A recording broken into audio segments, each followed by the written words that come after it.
Lagsik laway, kulirit. Oh, para atong sa mga nagsigig ingon sa kuha nga hambog daw kay ko sa kuang unit. Oh, tanawa kong unit oh.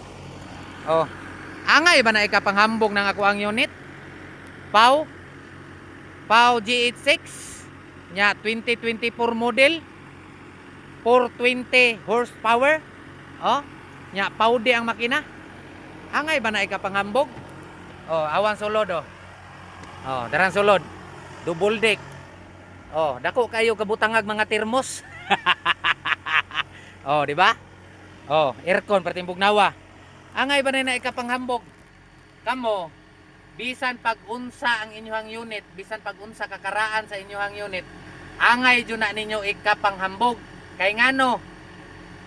Apil na sa adlaw-adlaw nga nangita og ipakaon sa imuhang pamilya ang imuhang unit, bisan pag-unsa na kamaot, bisan pag-unsa na kakaraan, bisan unsa na kabag-o. Dapat jud ka proud jud ka ana, proud jud ka sa imong unit og isa. Proud jud ka sa imuhang company nga nagpasweldo sa imuha kay nabuhi ang imuhang pamilya. Pero dapat ang company proud pud sa imuha. Umpot ni mo oy.